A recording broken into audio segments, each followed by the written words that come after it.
Shalom Bapak Ibu dan Saudaraku yang dikasihi Tuhan Yesus Kristus. Bagaimana kabar Bapak Ibu dan Saudara semua? Diberkati Tuhan, amin. Puji Tuhan. Harapan kami sebagai hamba Tuhan, kita semua sehat, diberkati Tuhan, walaupun harus mengalami masa-masa yang sulit seperti ini. Marilah saudaraku, firman Tuhan menyapa kita pada hari ini dalam Injil Markus pasal yang kedua ayat yang kelima sebagai bekal bagi kita semua.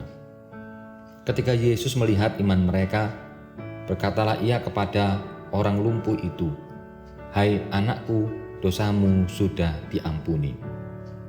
Bapak Ibu dan Saudaraku dikasihi Tuhan Yesus Kristus, kalau kita melihat Injil Markus pasal 2 ayat yang pertama sampai dengan ayat yang ke-12 secara utuh, menceritakan tentang Tuhan Yesus yang kembali ke rumah Simon dan Andreas. Tuhan Yesus sedang mengajar orang banyak yang berkumpul di rumah itu. Lalu datanglah orang yang lumpuh dengan digotong 4 orang. Namun mereka terhalang mendekat kepada Tuhan Yesus karena kerumunan orang pada saat itu. Apakah mereka lalu pulang? Tidak. Iman mereka menuntun orang-orang ini mencari jalan untuk membuka atap, lalu menurunkan tilam sehingga si lumpuh dapat bertemu dengan Tuhan Yesus.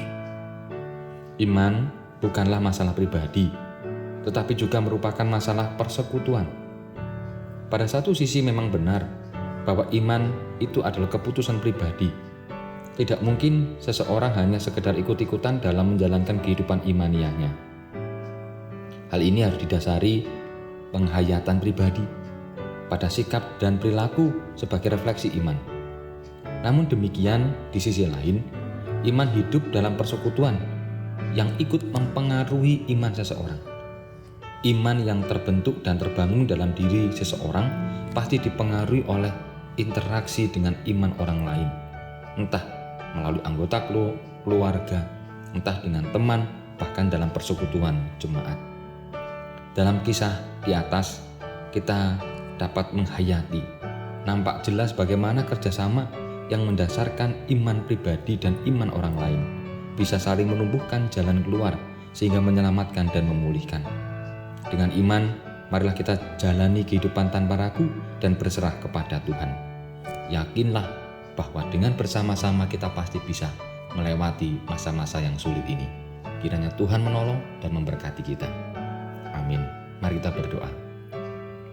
Tuhan, ajar kami sebagai umat Tuhan tidak hanya melihat iman secara pribadi, tetapi iman itu juga harus berkarya bersama-sama di tengah-tengah persekutuan kami. Ajari kami untuk bekerja sama berdasarkan iman, karena Tuhan yang menyelamatkan kami semua. Terima kasih Tuhan, terima kasih atas berkat-Mu. Kami serahkan hidup kami, saudara-saudara kami yang mengalami isoman, saudara-saudara kami yang mengalami sakit penyakit, saudara-saudara kami, keluarga kami yang mengalami pergumulan apapun itu, berkatilah. Kami percaya Engkau memberikan jalan keluar dan pemulihan. Seperti Engkau memulihkan orang yang sakit lumpuh, maka Engkau memulihkan semuanya. Situasi ini Engkau pulihkan, keluarga-keluarga kami yang sakit juga Engkau pulihkan. Terima kasih Tuhan, dalam nama-Mu kami berdoa. Amin.